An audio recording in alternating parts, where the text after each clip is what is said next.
नमस्कार। समग्र शिक्षा अभियान श्री लोकेश सोमनाथ तालुको दालाला माधोपुर क्लस्टर मांथी लुसियन मेहता। हालना महामारीना समयमां होम लर्निंग द्वारा આપણે આ દિવ્યાંગ બાળકો અને તેમના વાલીઓને શિક્ષણ આપી રહ્યા છીએ। આપણે આગળના વિડિયોમાં આ દિવ્યાંગતાના 21 પ્રકારની દિવ્યાંગતાના પરિચયમાં 11 દિવ્યાંગતા જોઈ, ત્યારબાદની દિવ્યાંગતા આ વિડિયોમાં જોઈશું। तो फिजिकल डिसेबिलिटी ना प्रकार में આપણે 11 दिव्यांगता જોઈ હતી। એમાં 4 પેટા પ્રકાર હતા, A B C D। બીજો પ્રકાર છે इंटेलेक्चुअल डिसेबिलिटी। इंटेलेक्चुअल डिसेबिलिटी में 3 प्रकार છે। પહેલો તો જે નામ છે તે इंटेलेक्चुअल डिसेबिलिटी, જેને આઈડી તરીકે ઓળખવામાં આવે છે। આ વિકલાંગતાને 1995 ના કાયદા પ્રમાણે MR તરીકે ઓળખતા હતા, મેન્ટલી રિટાર્ડેશન। પણ આ શબ્દ થોડો तिरस्कारवाचक જેવો લાગતો હતો। બૌદ્ધિક મંદતા કે માનસિક મંદબુદ્ધિ શબ્દ तिरस्कारवाचक હતો, તેનાથી સરકારે આને બૌદ્ધિક મંદતા અથવા તો ઇન્ટેલેક્ચુઅલ ડિસેબિલિટી તરીકે ઓળખાવી। ઇન્ટેલેક્ચુઅલ ડિસેબિલિટી વાળી બાળક કે વ્યક્તિમાં જે એના કાર્ય છે, ભાષાનું, તર્કનું, એ કાર્યોમાં લિમિટેશન હોય છે। કાર્ય કરી શકે છે પણ તેને લિમિટેશન આવે છે। ત્યારબાદ જોઈએ તો સ્પેસિફિક લર્નિંગ ડિસેબિલિટી, ખાસ શીખવાની અક્ષમતા। આ એક પ્રકાર આની પહેલાની કાયદામાં પણ હતો, આમાં પણ હતો। આના ઘણા પેટા પ્રકાર છે। તેમાં જોઈએ તો બાળકને કે મોટી વ્યક્તિને જે ભાષા ગ્રહણ કરવામાં, વાંચવામાં, લખવામાં કે હલનચલન में के चित्रों में, ग्राफिक में जे मुश्किली पड़े छे तेने लगता एना पेटा प्रकार छे। पहलो प्रकार छे डिस्क्लेसिया। डिस्क्लेसिया में बाळकना राइटिंग में भूल भरेला अने स्पेलिंग मिस्टेक વધુ જોવા મળે છે। બાળક છે તે મોટા ભાગે ગુજરાતી, આપણે ગુજરાતીની વાત કરીએ તો ગુજરાતી ભાષામાં બાળક છે તે ટ નો ડ અને ડ નો ટ બોલવામાં અને લખવામાં બંનેમાં ભૂલ કરતો હોય છે। તેવી જ રીતે બ અને ગ એમાં ભૂલ કરતો હોય છે। એવા ઘણા અક્ષરો છે ટ, ઠ અને ઢ કે જે બંને તરફ વળેલા અક્ષરો છે, તેમાં ખાસ કરીને લખવામાં અને બોલવામાં બંનેમાં ભૂલ કરે છે। અને તેના અક્ષરોમાં પણ થોડું પ્રવાહિતા એટલે કે અક્ષરો ભેગા ભેગા જોડાયેલા કર્સિવ રાઇટિંગ જેવા હોય છે। અને સ્પેલિંગ में अंग्रेजी में જોઈએ તો P અને Q में, B અને D में મોટા ભાગે આ ભૂલ થતી હોય છે। T નો વળાંક ઊંધો કરતો હોય છે। તો આવી બધી ભૂલમાં ડિસ્ક્લેસિયાનું બાળક ગણાય છે। ત્યારબાદ ડિસ્ગ્રાફિયા। બાળકને તમામ વસ્તુઓ સમજાય છે પણ જ્યારે કોઈ ગ્રાફિકલ ઇમેજ અથવા તો કોઈ चित्र કે કોઈ ચાર્ટ સમજવામાં મુશ્કેલી પડે છે, તે પ્રકારની ડિસેબિલિટી ને ડિસ્ગ્રાફિયા કહેવામાં આવે છે। ત્યારબાદ છે ડિસ્કેલ્ક્યુલિયા। આ એક ગણિતની સાથે જોડાયેલી વિકલાંગતા છે।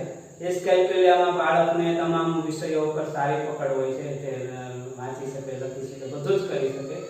ગણતરીમાં બાળકને મુશ્કેલી પડે છે, તે ગણતરી સહેલાઈથી કરી શકતો નથી, તો એને ડિસ્કેલ્ક્યુલિયા કહેવામાં આવે છે। ત્યાર પછી ડિસ્પ્રેક્સિયા। ડિસ્પ્રેક્સિયામાં બાળકના હલનચલનમાં અને એના લખાણમાં થોડી ઘણી આડવો એટલે કે બહુ ખરાબ લખાણ અને હલનચલનમાં ખામી જોવા મળે છે। તો આ સ્પેસિફિક લર્નિંગ ડિસેબિલિટી એના ઘણા બધા પેટા પ્રકારો જોયા। હવે જોઈએ ઓટિઝમ સ્પેક્ટ્રમ ડિસઓર્ડર। આ પણ એક इंटेलेक्चुअल એટલે મગજને લગતો, મગજના કોઈ પણ ભાગ કે એક કરતા વધારે ભાગમાં ડિસઓર્ડર થી થતો એક વિકલાંગતા છે। ઓટિઝમમાં બાળકને ખાસ તો સોશિયલ ઇન્ટરેક્શન એટલે કે સામાજિકતા અને એનું જે કોન્ટેક્ટ છે, કોમ્યુનિકેશન છે, પ્રત્યાયન છે, એમાં ખામી જોવા મળે છે। બાળક છે પ્રત્યાયન કરી શકતું નથી, એનું ડિલે મોટર સ્કિલ હોય છે એટલે કે માઇલસ્ટોન એના ડિલે થાય છે। બાળકને તેના બોલવામાં, સામાજિક આંતરક્રિયામાં એકલું અટલું રહે છે, પોતાનામાં જ મગ્ન રહે છે। વારંવાર બાળક એકની એક પ્રવૃત્તિ કર્યા કરે છે। દરવાજાનું હેન્ડલ આમ તેમ કરે છે, ઘણી વખત ગોળ ગોળ ફરે છે, બાળકને આ બધી ડિસઓર્ડર ઓટિઝમ સ્પેક્ટ્રમ ડિસઓર્ડરમાં આવે છે. હવે પછી આપણે ત્રીજો મેઇન પ્રકાર મેન્ટલ બિહેવિયર. મેન્ટલ બિહેવિયર એટલે માનસિક વર્તન. તો માનસિક વર્તન અંતર્ગત એક દિવ્યાંગતા આવે છે.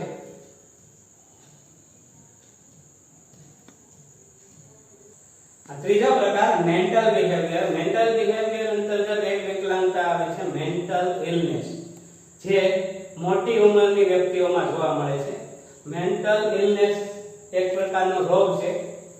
આમ તો તે અતિશય ચિંતા વાળો સ્વભાવ, ડિપ્રેશનના કારણે કે સ્કિઝોફ્રેનિયા આ એક પ્રકારના માનસિક રોગો છે. આ માનસિક રોગોમાં ખાસ કરીને ડિપ્રેશનના કારણે કે અન્ય કારણે આ રોગ થાય છે. એમાં મુખ્યત્વે ચિંતા છે, ડિપ્રેશન છે, સ્કિઝોફ્રેનિયા છે, બાયપોલર મૂડ ડિસીઝ છે. સ્કિઝોફ્રેનિયાને આપણે ડબલ વ્યક્તિત્વ પણ કહી શકીએ. બાયપોલર માં બે જાતનો વ્યક્તિનું વ્યક્તિત્વ હોય છે, બે જિંદગી જીવતી હોય એમ કહીએ તો ચાલે. ત્યાર પછી એમાં છે કે પોસ્ટ ટ્રોમેટિક સ્ટ્રેસ ડિસઓર્ડર. કોઈ આઘાત લાગવાથી વ્યક્તિને કોઈ એકદમ એના જીવનમાં કોઈ એવી ઘટના બને કે જેનાથી એને એવો આઘાત લાગે કે જેનાથી પણ આ PTSD post traumatic stress disorder થઈ જાય. પર્સનાલિટી ડિસઓર્ડર પણ હોઈ શકે વ્યક્તિમાં. ઇન્ફેરિટી કોમ્પ્લેક્સ અનુભવતો હોય, વ્યક્તિ પોતાને ઇન્ફેરિટી લઘુતા ગ્રંથિ અનુભવતો હોય. આવી બધી કારણો કે આવા બધા જે ડિસઓર્ડર છે એ મેન્ટલ ઇલનેસ માનસિક રોગમાં આવે છે. ત્યારબાદ ચોથા પ્રકારની વિકલાંગતા કે જે કોઈ એવી અવસ્થા, શરીરની કોઈ એવી અવસ્થા કે જેને આપણે કન્ડિશન કહીએ છીએ, અથવા તો કોઈ ડિસઓર્ડર કે ખામીને કારણે ઉદ્ભવતી હોય. એના પેટા પ્રકાર છે બે પ્રકાર છે. પહેલો પેટા પ્રકાર છે chronic neurological conditions. Chronic neurological કન્ડિશનમાં પણ ત્રણ પ્રકાર પડે છે. એક તો ક્રોનિક ન્યુરોલોજિકલ કન્ડિશન વિશે જોઈએ તો આ એક એવી પરિસ્થિતિ છે, ન્યુરોલોજિકલ એટલે મગજની એક એવી અવસ્થા છે કે જેમાં એના ન્યુરોન્સમાં કોઈ ખામી ઉદ્ભવે છે અને જેના કારણે વ્યક્તિને એનો ચેપ લાગે છે અને જેનાથી વ્યક્તિ છે એ ચાલવામાં, હલનચલનમાં કોઈ પણ વિકલાંગતા ઉદ્ભવે છે.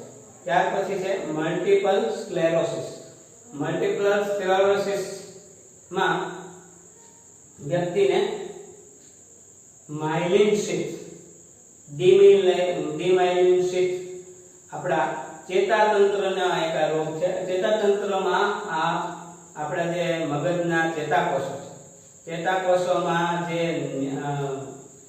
ચેતાકોષોની જે માયલિન નામનું એક પ્રોટીન આવે છે ચેતાકોષો પર, એ માયલિન નામના પ્રોટીન ઘટવાથી એમાં ખામી ઉદ્ભવે છે જેને માયલિન શીથ કહેવામાં આવે છે. જેના લીધે આ મલ્ટિપલ સ્ક્લેરોસિસ થાય છે અને આમાં વ્યક્તિને ધ્રુજારી, હલનચલનમાં ખામી જોવા મળે છે. ત્યારબાદ પાર્કિન્સન્સ ડિસીઝ કે જે પાર્કિન્સન્સ રોગ મોટા ભાગે 60 વર્ષ કે તેથી વધારે ઉંમરની વ્યક્તિઓમાં આ રોગ થાય છે, પણ હવે નાની ઉંમરમાં પણ ક્યાંક જોવા મળે છે. પાર્કિન્સન્સ ડિસીઝમાં વ્યક્તિને સતત ધ્રુજારી હશે અને 6 સ્ટેજ છે. તો વ્યક્તિને ધીમે ધીમે એના મગજમાં બેઝલ ગેંગ્લિયામાં ખામી અથવા તો બેઝલ ગેંગ્લિયામાં ન્યુરોન્સ ઘટવાથી આપણા શરીરમાં ચેતાકોષો એક જ એવા છે કે જે જન્મ સમયે આવે છે, ત્યારબાદ મૃત્યુ થાય છે. જેમ જેમ ચેતાકોષો મૃત્યુ પામે છે એમ નવા ચેતાકોષો ઉત્પન્ન થતા નથી. એટલે જેમ જેમ આપણી ઉંમર વધતી જાય છે તેમ તેમ ચેતાકોષોમાં ઘટાડો થતો જાય છે. એમાં પણ બેઝલ ગેંગ્લિયાના ચેતાકોષો ઘટવાથી આ પાર્કિન્સન્સ ડિસીઝ થાય છે, જેના લીધે વ્યક્તિનું હલનચલન અને બધી પ્રવૃત્તિ ધીમી પડી જાય છે. વ્યક્તિને હાથ અને માથું ધ્રુજે છે. વધારે કન્ડિશનમાં વ્યક્તિ ચાલી પણ નથી શકતી, એકદમ વાંકી ઝૂકી જાય છે અને એના અંગો સતત ધ્રુજતા હોય છે. ત્યારબાદ પાર્ટ બી માં બ્લડ ડિસઓર્ડર એટલે કે લોહીના વિકારથી અથવા તો લોહીની વિકૃતિથી કોઈ પણ ખામી આવે જેને આપણે બ્લડ ડિસઓર્ડર તરીકે ઓળખીએ છીએ. તો પહેલું છે એમાં થેલેસેમિયા. થેલેસેમિયા અત્યારે ગુજરાતમાં એનું પ્રમાણ થોડું વધારે જોવા મળે છે અને એમાં ખાસ થેલેસેમિયામાં આપણા જે રક્તકણો હોય છે લોહીની અંદર એ રક્તકણોની સાઇઝ ઓછી થઈ જાય છે, નાની થઈ જાય છે, જેને આપણે માઇનોર રેડ બ્લડ સેલ કહીશું અથવા તો તૂટેલા રક્તકણ કહીશું. તો આ રક્તકણોમાં ખામી ઉદ્ભવવાથી આ વ્યક્તિ એમાં બે પ્રકાર આવે છે, માઇનોર થેલેસેમિયા અને મેજર થેલેસેમિયા. માઇનોર થેલેસેમિયા વાળા વ્યક્તિના 50% રક્તકણો નોર્મલ હોય છે અને 50% રક્તકણો નાના હોય છે. આ નાના રક્તકણો છે હિમોગ્લોબિન ઓક્સિજન લઈ શકતા નથી. નાના રક્તકણોમાં હિમોગ્લોબિનને ઓક્સિજનનું વહન નથી થઈ શકતું. તેને લીધે વ્યક્તિ છે એ થાક અને ઓક્સિજનની ખામી ઓછપ અનુભવે છે. કારણ કે 50% રક્તકણો જ ઓક્સિજનનું વહન કરે છે. તેના લીધે આ થેલેસેમિયા વાળા બાળકને માઇનરને કોઈ વાંધો નથી આવતો, પણ મેજર થેલેસેમિયા વાળા બાળકને વારંવાર અમુક સમયાંતરે લોહી બદલાવવું પડે છે અને તો પણ આવું બધું કર્યા પછી પણ તેની ઉંમર ઓછી હોય છે અને અન્ય બીજા ડિસઓર્ડર વારંવાર લોહી બદલાવવાથી અન્ય બીજી બીમારીથી તેનું નાની ઉંમરે મૃત્યુ થાય છે. આ થેલેસેમિયા મેજરને અટકાવી શકાય છે.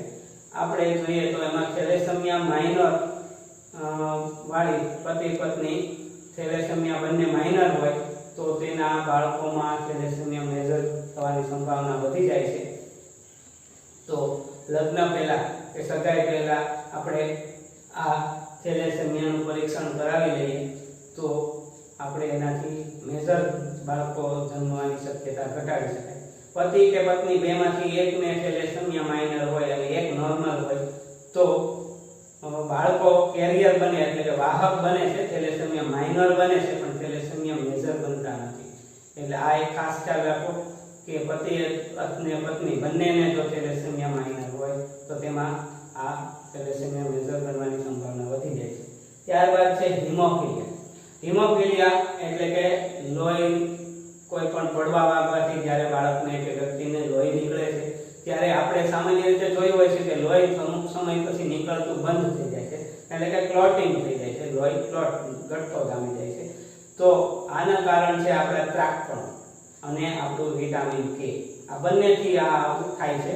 તો હિમોફિલિયા વાળી વ્યક્તિને લોહી અટકતું જ નથી, એટલે કે લોહી જામતું નથી, સતત લોહી વહ્યા રાખે છે અને એકદમ વધુ પડતું લોહી વહી જવાથી ક્યારેક બેભાન પણ થઈ જાય છે વ્યક્તિ. તો આ રોગની સારવાર લેવી પડે છે. ત્યારબાદ સિકલ સેલ ડિસીઝ. આ પણ એક લોહીનો જ વિકારનો રોગ છે કે આ રોગમાં રક્તકણો દાંતરડા જેવા આકારના થઈ જાય છે અને તે રક્તકણો ડિફેક્ટિવ હોય છે, તે કોઈ ઓક્સિજનનું વહન નથી કરતા, પણ ક્યારેક નાની રક્તવાહિનીઓમાંથી પસાર થવામાં રક્તકણો અટકી જાય છે અને ડેમની જેમ ત્યાં આખું લોહી અટકી જાય છે. એના લીધે આ રોગ ક્યારેક જો મગજમાં આવું બન્યું હોય તો ક્યારેક સ્ટ્રોક કે પેરાલિસિસ પણ આવી શકે છે.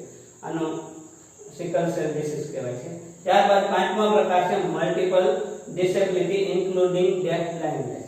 એક કરતા વધુ વિકલાંગતા, કોઈ પણ બે વિકલાંગતા કે બે થી વધારે વિકલાંગતા સાથે હોય તેને એમડી કહેશું, મલ્ટિપલ ડિસેબિલિટી.